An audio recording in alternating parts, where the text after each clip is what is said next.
good afternoon. This is Pam coming to you from the studio. My studio, anyway. I did this the other day. This was one that I would call, oh, we messed it up, so let's see what we can do. I had a really nice first wash with some mountains, and I started adding some trees, and then I got carried away, and then I didn't like it. And so what I did was my handy dandy cling wrap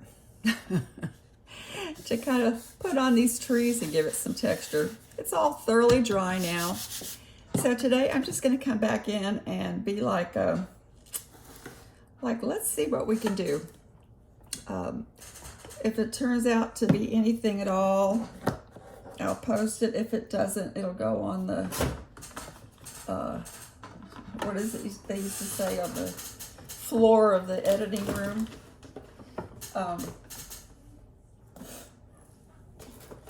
In other words, you're not going to see it.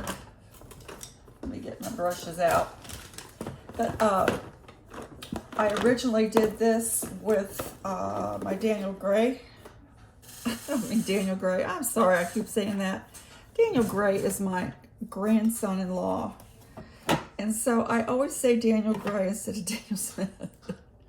So I apologize for that. Y'all think I'm nuts. It's probably the truth.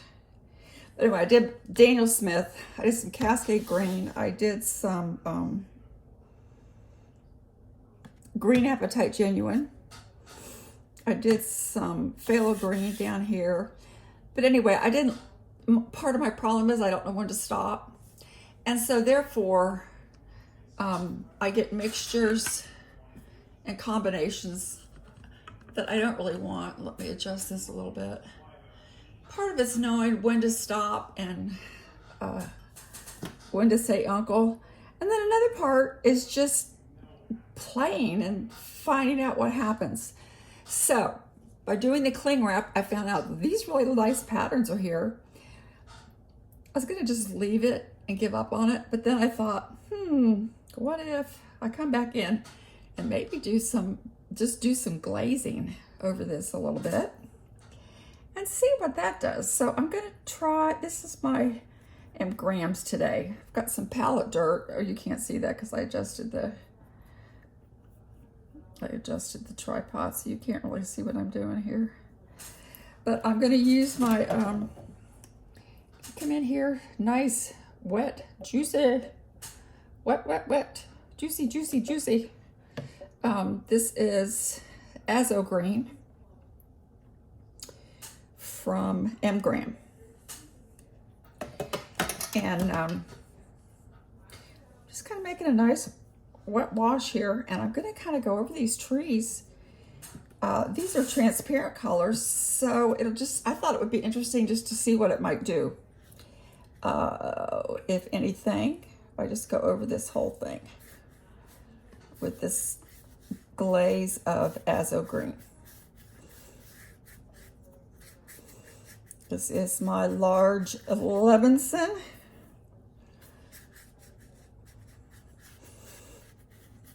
I'm only doing this top portion because I think I might want to come back in with something else on the bottom. I don't know. This is just playtime. So we'll see. Like I say, if it's something I like, I might keep it. If something I don't like, you'll never see it. Hope y'all had a good Labor Day yesterday, if you're here in the US of A, celebrating that. Okay, I kind of like that. I am going to add a little bit of my, this is Cerulean Blue. Some Cerulean Blue, very watery puddle mix. And add that over top here, just in between. Let's just play, okay?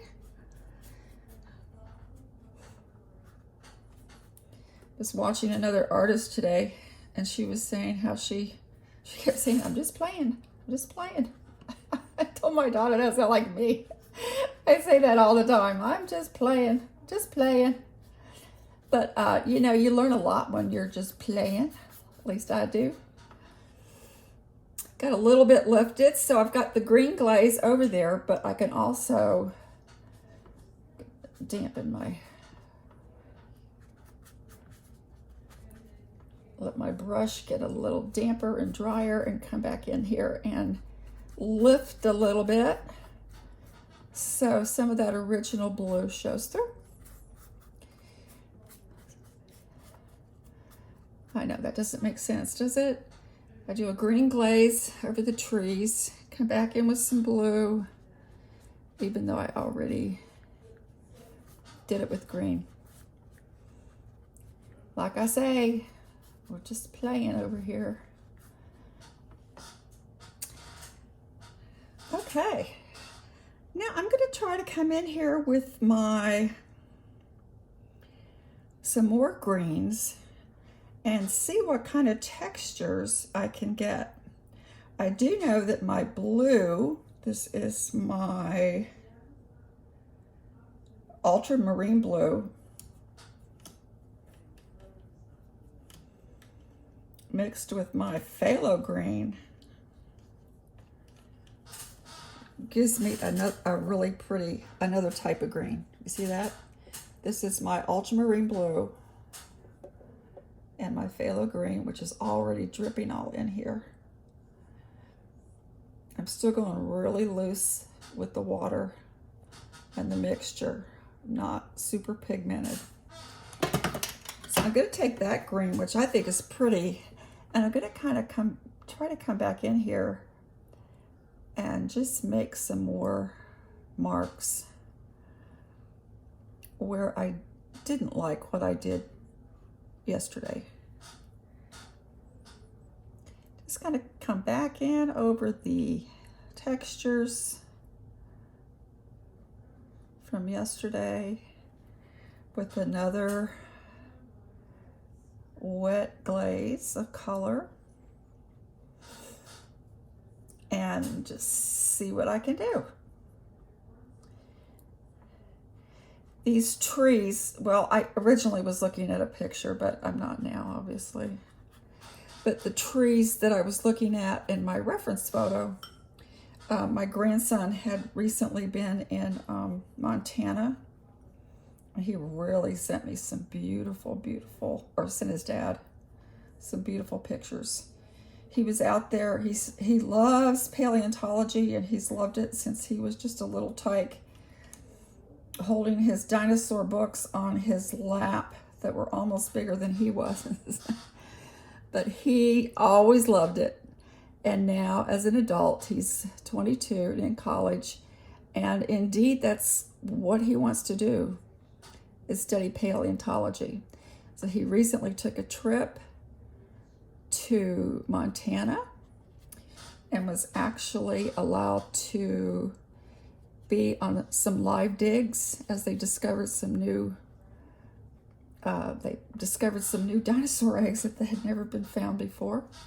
And he was actually able to be there and watch as they began the experimentations and opening them for the very first time in how many gazillion years, I don't know. I like that. I like the texture in the background. I also like the glaze that I put on. I had only gone so far, so this is still dry. Gonna wet my brush here and dry it off. Let's go in with some clean color. Now I gotta try to decide, what do I want to do down here? Gonna pick up this strip, I've dried off my brush, so it's just like a little thirsty sponge, and it's gonna pick up those little drips. I like my sky. Okay, what do we want to do down here? This is the question. Do we want, I don't know what I want. I'm gonna go in with some This is my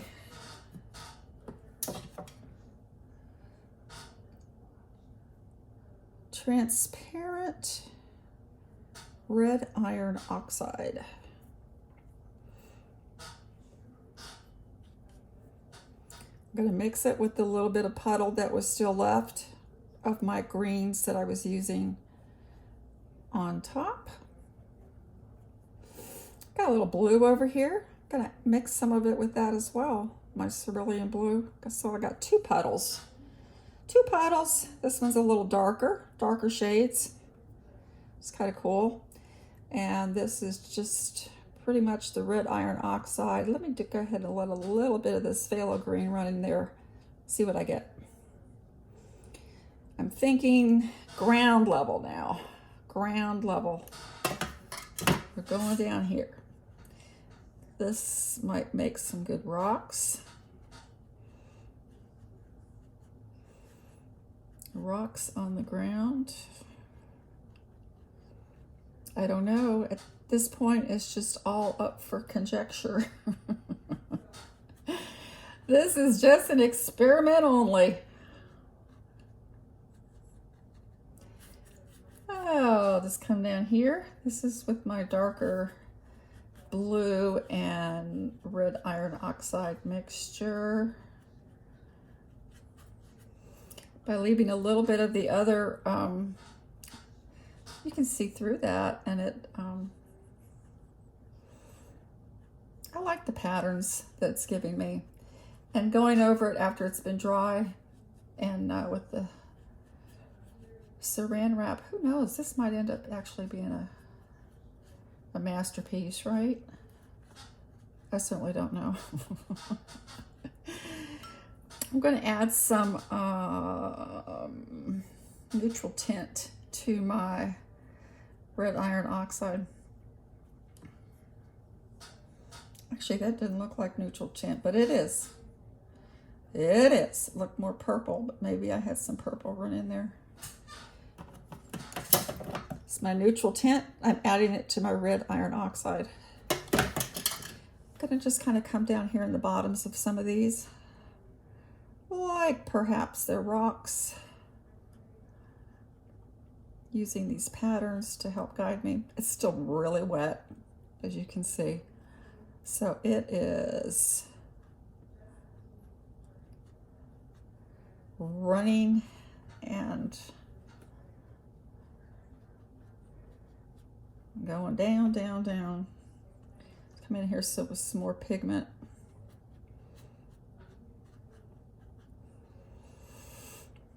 Just kind of a free play afternoon, and see what happens.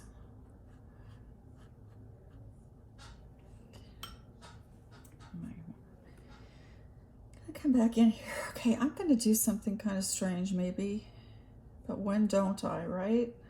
If you know me, when don't I do something strange? I'm going to add a little purple to my mixture here. Dioxazine purple. Actually, when I mix that with the green, I do get some really pretty darks. And also,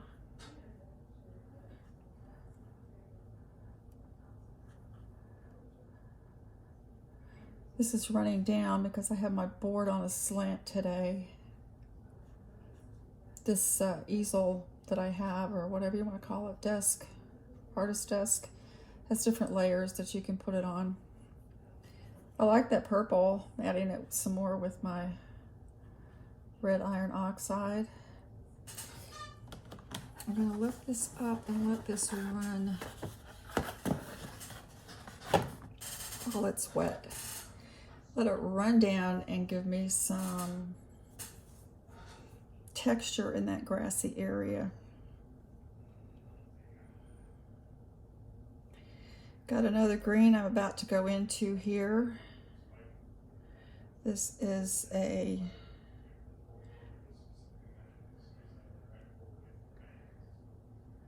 just says green. know if I want that, or actually I'm going to go into my cobalt turquoise into some of these trees.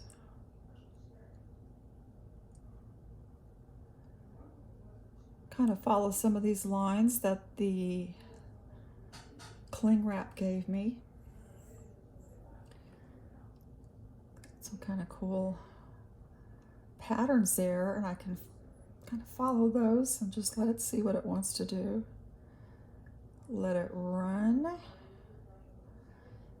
The Graham is not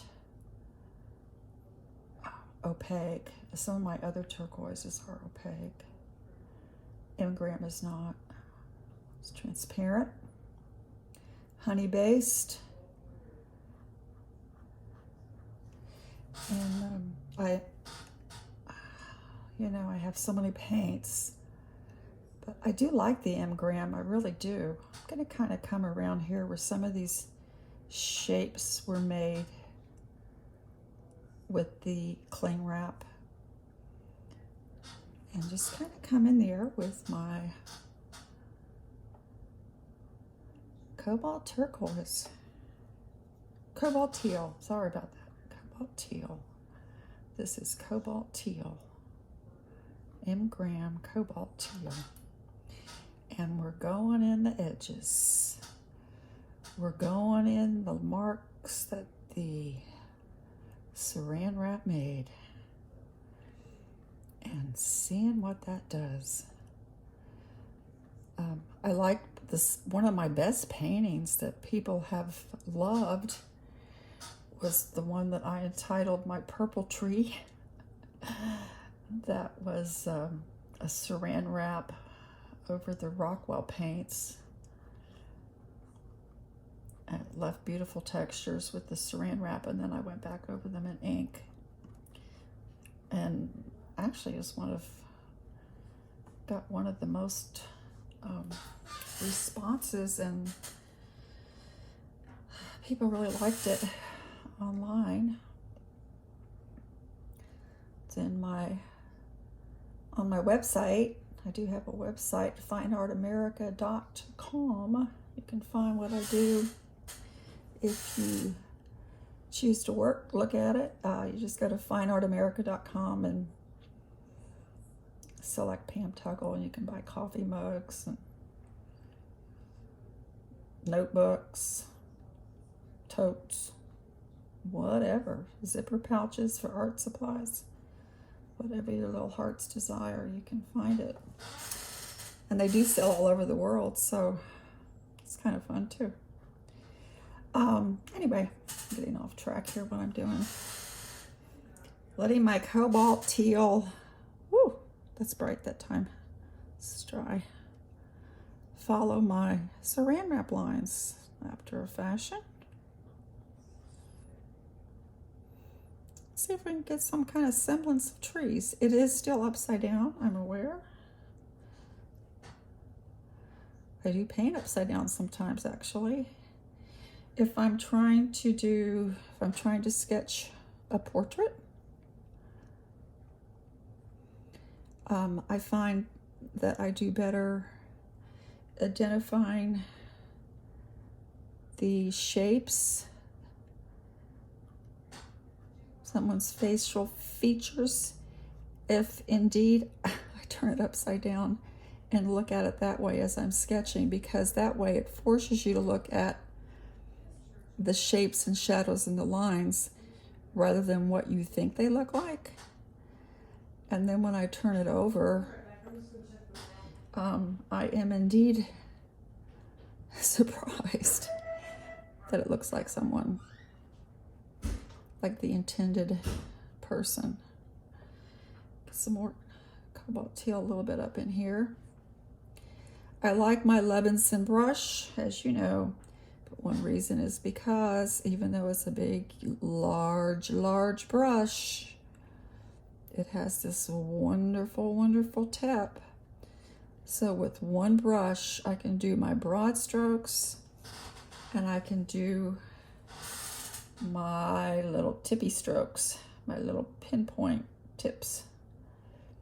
Can go either way, and it holds tons of water, so it holds on to what I'm doing. So that's my favorite brush. My go-to brush is Levinson. We were saying yesterday how a lot of us have our favorite brushes and they become like your friends. Tracy Levinson calls them his kids. When I talked with him, did an interview with him live on my group page, and I held up my brushes and to show him, and he goes, "Oh, my kids," because he makes each one by hand. So they're like all his children. Okay, coming down here like this, and I think I'm going to turn it over, see what it looks like on the other side. On the other side. I'm going to take this in for a second. Look at the overall view. Interesting. Might add a little bit more up in here now that I'm looking at it. And I know the water's running more than the pigment. That's okay. That's what watercolor does. It's what I want it to do.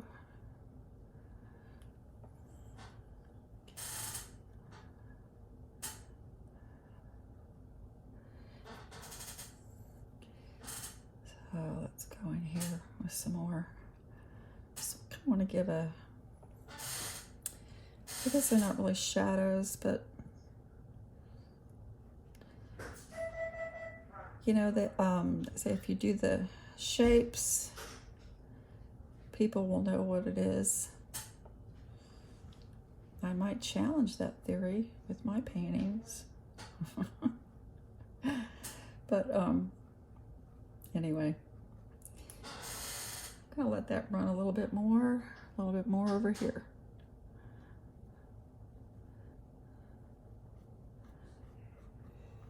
But my original scene that I was looking at was indeed a mountain range that my grandson had taken a picture of from Montana. Quite beautiful. And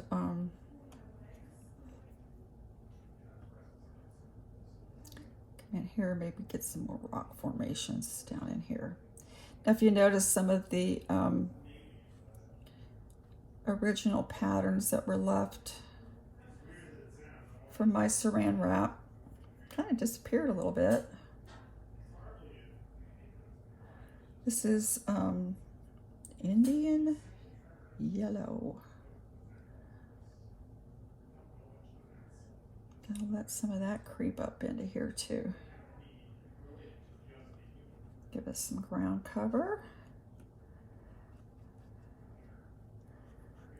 Washing down. I like that with the other colors here.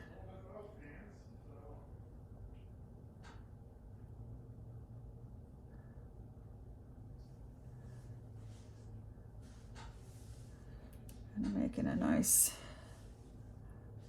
combo.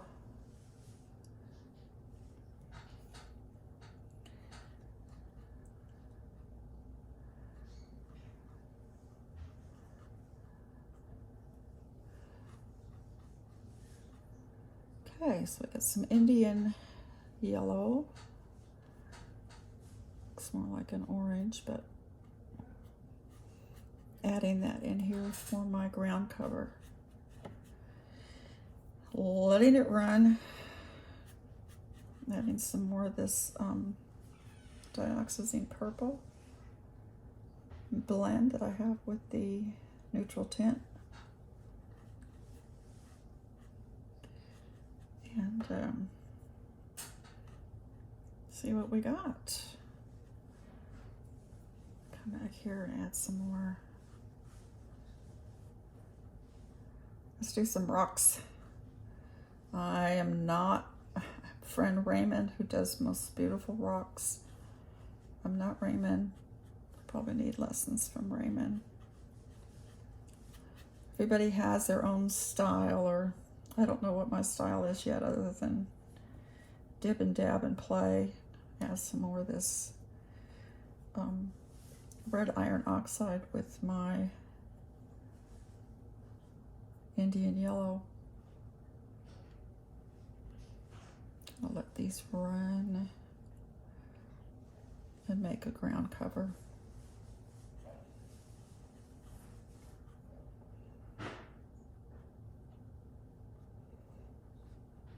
Bring some up in here. Go over my trees a little bit since everything's kind of running down. Let's go this way and upside down again. Let some drip up in here. One of the prettiest paintings I ever did, I called it my Pink Forest. So there were no forest colors at all. It was all pastels. But yet, I really liked it. It was pretty. So you don't always have to do the predictable colors that people are going to expect, or even you expect. Just play. Play with your colors, see what they do. And you never know what you're going to get. It's fun. To me, it's all fun. Going back into my green iron, or green, what is it?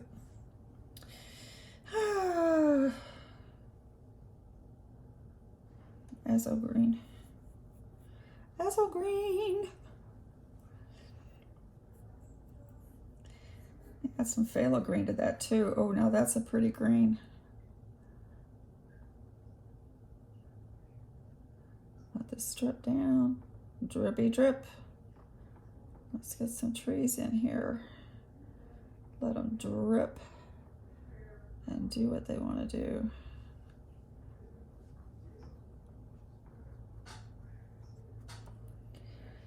Okay, so that was I had my Indian yellow, my Azo green, and then I just dripped in some of my phthalo green. And it's really giving me a pretty green. Look at that pretty green it's giving me. I like that.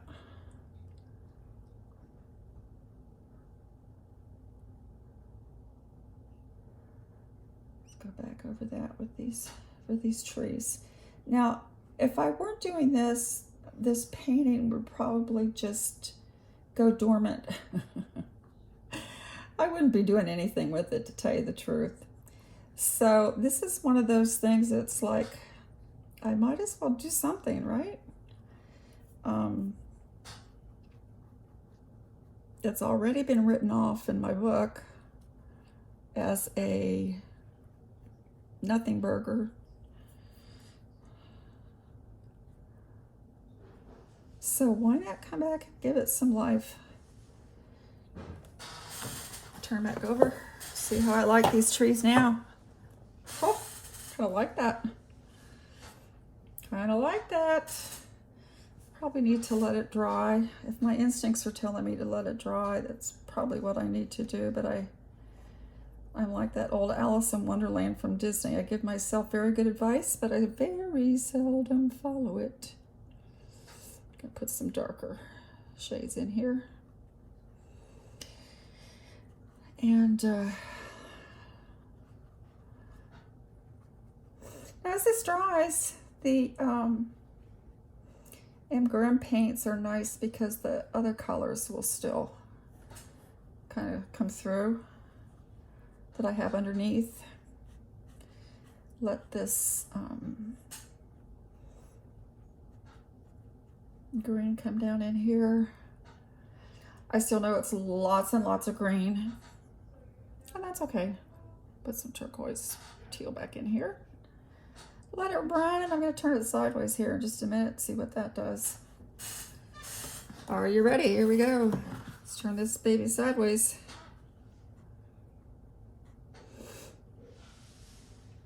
When I first started painting, I watched these artists that, in fact, I watched one this morning on YouTube. He just dumped all this paint. I think it was acrylic. He just dumped it all onto a table, and then he was lifting his canvas up and down on the table upside down, and then lifting it up and smearing it all around, and but it really looked good. So you just don't know what kind of things you're gonna get. Just play. Just play. This is coming out darker than I wanted, but like I said, just playing. A lot of times you just have to get in there and play with your stuff to know what it's gonna do, what your brushes are gonna do, what your paint's gonna do, what your paper's gonna do. And it's important to just play. This room back again the other way.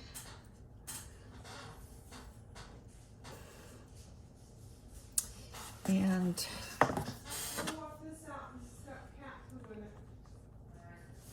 drippy drip. Now you can still see some of the texture from the saran wrap, the cling wrap.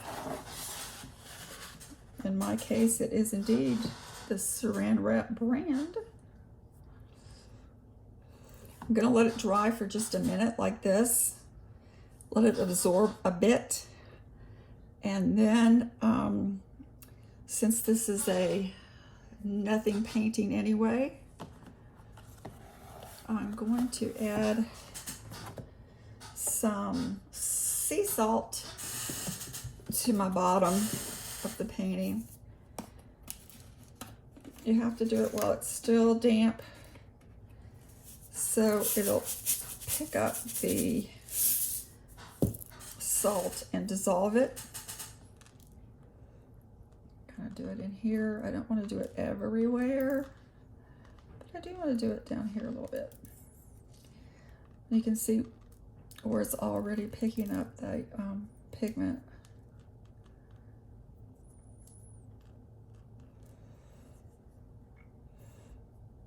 Like I said, I don't want to overdo it. Pick up some of these drips though. I don't want those. I do feel like I need some brighter color up in here. So what I'm going to do is, my brush is damp. This Levinson brush holds so much water. But I'm going to come in here with some straight yellow pigment and drop it in here. While this is, my brush is damp, my paper's damp, and just for the heck of it, since this is a what the heck painting, come back in here with some yellow.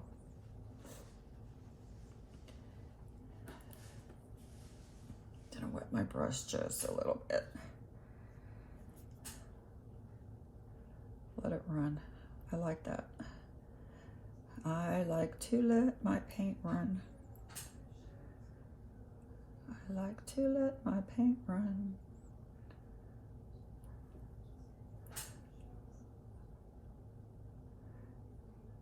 Yeah, I like that. Bring some down in here. Bring it up. Try not to get into my salt. While the paper's wet, it allows that yellow pigment to run a little bit. And since it's straight from the palette, pretty concentrated. I like that. All right. I might post this after all.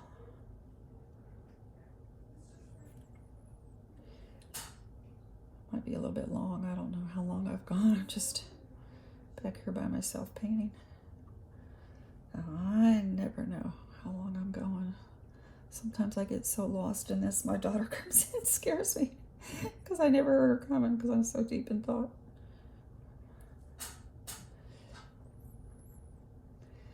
Could also come in with maybe a little bit of gouache if I wanted to. Not quite mastered the gouache yet. I know some of you do and do it extremely well, but I would not be one of those as yet.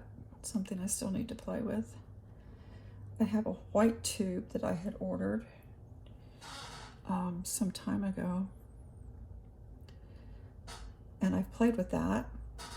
Not real crazy about the opaques though, so that's something I need to work on and learn.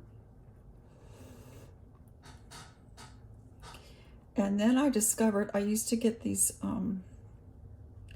Smart Art boxes.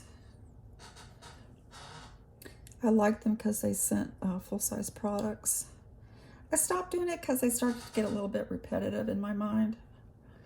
So I kind of stopped for a while. I like that. I'm going to let that dry.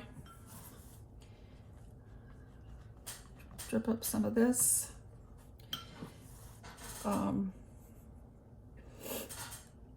I do need a little bit of a dividing area here with the edge of my forest and my land mass.